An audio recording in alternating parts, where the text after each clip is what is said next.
Sayyidina Imam Ibn Athaillah As-Sakandari rahimahullah ta'ala. Al-Imam Ibn Athaillah As-Sakandari beliau berkata, al-hikmah kal qaid, in qayyadta biha nafsak imtana'at, wa in ramaitaha tasayyabat wa yukhafu alayk. Jadi hikmah ini, hikmah yaitu dikatakan al-isabah fil i'tiqad wal qaul wal amal, kebenaran di dalam keyakinan, perkataan dan perbuatan, meletakkan segala sesuatu di tempatnya. Jadi hikmah itu seperti ikatan. Kalau kamu ikat dirimu dengan hikmah tersebut, maka dia akan imtanaat, dia akan patuh nurut kepada kamu.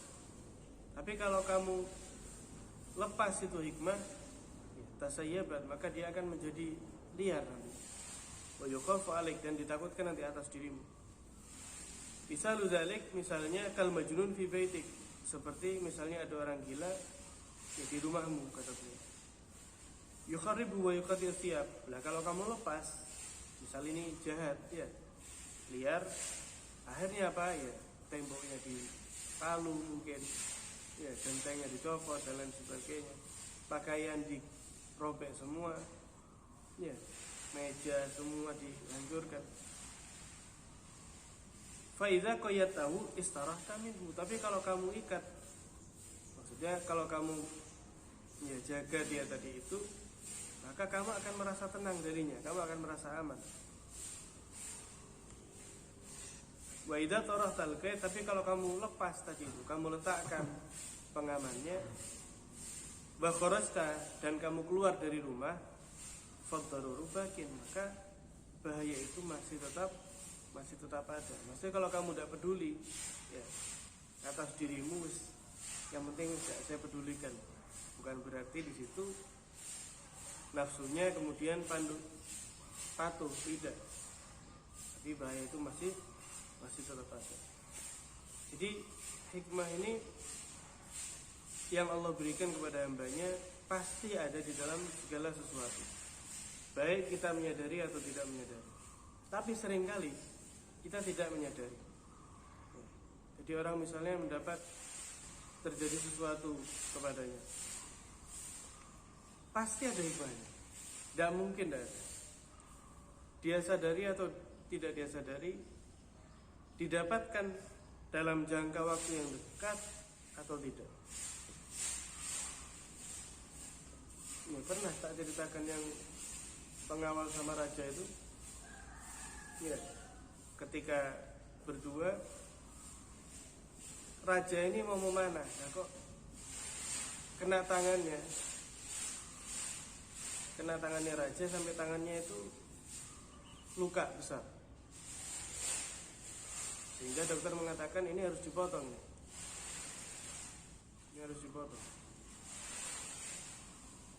Akhirnya kata pengawal tadi itu, pengawalnya mengatakan khair insyaallah, insyaallah ini kebaikan ini. Maka raja yang dengar, ini tangannya putus, dibilang insyaallah kebaikan, rajanya marah, lu kurang ajar kamu ya. Wis ini masukkan penjara nih pengawal saya nih, ya, ajudannya yang selalu kemana-mana, masukkan penjara. Ya apa, masa tangan saya diamputasi malah dia khair insyaallah. Akhirnya masuk pengawal itu, ajudannya itu ke penjara. Setelah itu di penjara apa, pengawal ajudannya bilang lagi khair insyaallah. Tapi ya di penjara malah mengatakan insyaallah ini baik, ini baik, di penjara ini baik, husnudon ya sama Allah. Akhirnya raja tadi tanpa ajudan melanjutkan berburu tadi itu. Subhanallah, tersesat, masuk ke sebuah suku, ditangkap, mau dijadikan persembahan. Tapi setelah mau dijadikan persembahan, dicek, lu tangannya ada yang tidak sempurna. Sedangkan dalam keyakinan suku tadi itu, yang dikorbankan itu harus yang sempurna, itu yang afdal. Kalau ada yang tidak sempurna, ini tidak bisa dijadikan korban. Tumbal tadi itu. Akhirnya ada jadi. Akhirnya raja tadi itu baru sadar, oh ini maksudnya. Ini. Ya coba, oh tadi tangannya ada kena panah, kan sudah meninggal dia.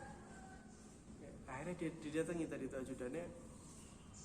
Ya, dia mengatakan, saya sudah paham apa hikmah dibalik lukanya tangan saya, bahkan dipotongnya tadi. Lah kamu kenapa kok di penjara? Bilang khair insyaallah. Kalau tangan saya ya karena itu hikmah. Kata ajudannya, bayangkan raja, seandainya kamu tidak memenjarakan saya, pasti saya akan ikut bersamamu. Saya akan ditangkap bareng. Lah kalau kamu sudah dijadikan tumbal karena tangannya ada sempurna, ada yang dipotong, saya sempurna. Seandainya kamu tidak memenjarakan saya, ya saya yang dijadikan tumbal. Jadi setiap keadaan ini apa? Pasti ada hikmahnya. Pasti, tidak ada. Ya, pasti ada hikmahnya, kita sadari atau tidak, sekarang atau 5 tahun, 10 tahun lagi. Ya. Kemudian kata beliau, ya ayyuha syekh, qad afnaita umrak fastadrik ma fatak. Ya, wahai orang yang sudah tua, kata beliau, engkau telah melewatkan umurmu. Umurmu ini sudah lewat panjang, sudah banyak, sudah belasan puluhan tahun. Fastadrik ma fatak, maka kejarlah apa yang selama ini tertinggal darimu.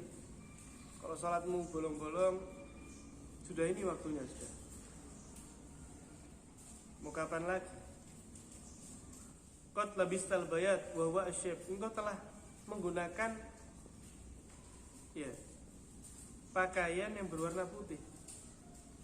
Yaitu apa? Ubanmu. Ubanmu ini warnanya sudah putih. Wal bayat la yahmilud danas, dan warna putih itu tidak bisa menerima kotoran. Pakaian ini kalau kelihatan gampang kotor, kalau warnanya apa? Warnanya putih. Kamu ini sudah muncul dari dirimu warna putih gitu. Sudah keluar uban. Harusnya yang warna putih itu tidak boleh dikotori. Selain warna putih tidak boleh, apalagi warna putih. Misalul galab kal mir'ah, kata beliau. Jadi hati itu permisalannya seperti cermin. Wa misalun nafsi kan nafas, dan semisal hawa nafsu itu seperti nafas. Kullama tanafastan nafas alal mir'ah sawada. Setiap kamu bernafas ya di depannya cermin, apa yang terjadi? Ya cerminnya semakin apa?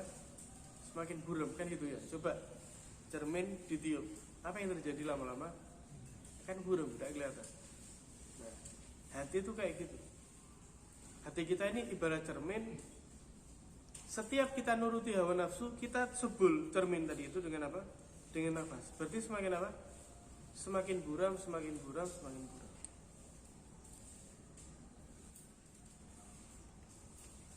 Makanya para wali itu, kenapa kok bisa melihat isi hati orang lain? Karena hatinya seperti cermin, dan cerminnya mengkilat. Bukan dikotori, justru setiap hari apa? Dibersihkan. Jadi ketika ada orang langsung tahu beliau tadi itu, ini isi hatinya apa, maksudnya apa, bagaimana karakternya dan lain sebagainya. Kemudian beliau juga mengatakan, qalbul fajiri kamar atil ajuz allati dha'ufat himmatuha an tandura fiha. Jadi hatinya orang yang ahli maksiat, ahli fajir, orang fajir tadi itu, ya, itu seperti perempuan yang sudah tua renta, sudah sangat tua sekali, yang kamu itu rasanya malas untuk melihat. Kata Imam Ibn Athaillah, di hatinya orang yang fajir ini seperti perempuan yang sudah tua renta, Wa qalbul arif, tapi hatinya orang-orang soleh, orang-orang yang kenal kepada Allah, seperti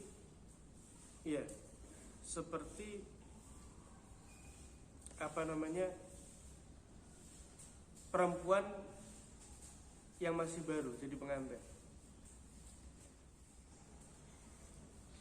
Setiap hari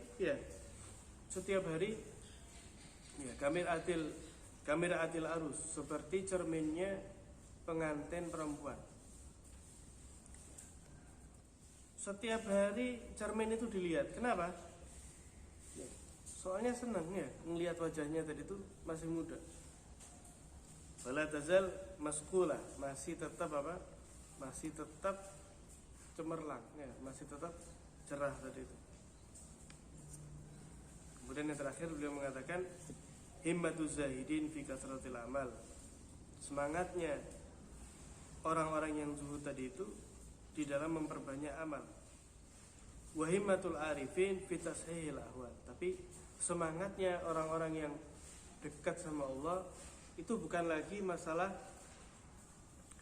kuantitas, tapi yang beliau kejar adalah fi tashihil ahwal, memperbaiki keadaan beliau. Jadi kalau dimisalkan oleh para ulama, kalau orang-orang zuhud itu yang mereka kejar jumlah ibadahnya. Jadi misalnya karena niatnya tadi itu mereka merasa masih kurang gitu. Dari 100 itu kalau dikerjakan 100 nggak sampai 100% dari apa yang harusnya didapatkan. Akhirnya gimana? Jadi tambahin supaya memenuhi 100 tadi itu. Jadi yang diperbanyak amalnya. Tapi kalau orang al-arifin tadi itu, mereka lebih menekankan kepada niatnya tadi itu, sehingga amal mereka mungkin sedikit, tapi sedikitnya itu sudah 100% dibanding amalnya orang-orang yang zuhud tadi itu. Nah di sini kita bisa tahu tentang pentingnya niat tadi itu, karena dikatakan niat itu ruhul amal. Ruhnya amal itu apa? Niat. Ya. Amal itu bisa jadi baik, bisa jadi buruk, bisa jadi pahala, bisa jadi dosa. Apa yang mempengaruhi? Niat. Orang misalnya sama-sama ngaji, tapi yang satu bisa pahala, yang satu tidak dapat pahala. Sama-sama duduk di masjid, yang satu niat iktikaf, yang satu tidak niat. Duduknya sama bareng. Apa yang bedakan? Niatnya tadi itu. Makanya para salaf dulu itu mereka mengajarkan kepada anak mereka tentang menata niat, seperti mereka mengajarkan kepada anak-anaknya untuk membaca surat Al-Fatihah. Dan ini jangan dikira gampang sangat sulit sekali. Sampai salah seorang ulama, yaitu Al-Imam Yusuf bin Asbad, beliau mengatakan takhlisun niyah min fasadiha, memurnikan niat daripada rusaknya tujuan tadi itu, asyaddu alal amilin min tulil istihad, itu lebih berat bagi orang yang beramal dibanding istihad di dalam amal-amal itu sendiri. Karena nanti ada misalnya ada orang mau sholat nanti muncul dalam hati, misalnya, wah kamu ini masya Allah sholat, bukan cuma sholat wajib, misalnya sholat sunnah dikerjakan. Jelas apalagi waktu sholat sunnah misalnya orang tuanya lewat, wah bapak saya ngeliat ini, alhamdulillah. Atau misal mertuanya, waduh ini menantu idaman ini waduh ini saya kelihatan saya ini lagi sholat, alhamdulillah. Loh ini sudah rusak. Sama misalnya sedekah sebetulnya tidak ada orang hanya dia sama yang dikasih. Waktu proses memberi ada yang lewat, langsung ada yang lihat, pas pas ini ada yang lihat, mudah-mudahan ini direkam. Kalau perlu kayak gitu. Jadi niat ini sangat sulit sekali untuk dimurnikan, melebihi daripada sulitnya mengerjakan amal itu. Orang soleh misalnya niat di dalam ziarah seperti ini, banyak ya niatnya tadi itu. Niat mengunjungi wali Allah, niat silaturahmi, bertemu dengan teman-teman. Ya mungkin sulit ketemu, di sini ketemu. Niat mencari ilmu, ya. Niat menggembirakan temannya dan lain sebagainya. Banyak niatnya dari itu, dan besarnya pahala berbeda-beda tergantung banyaknya niat yang dia tanamkan di dalam hati. Mudah-mudahan kita dijadikan oleh Allah hamba-hambanya Allah yang pintar memahami hatinya yang ada gangguan dan berusaha mengobati hatinya. Amin ya rabbal alamin.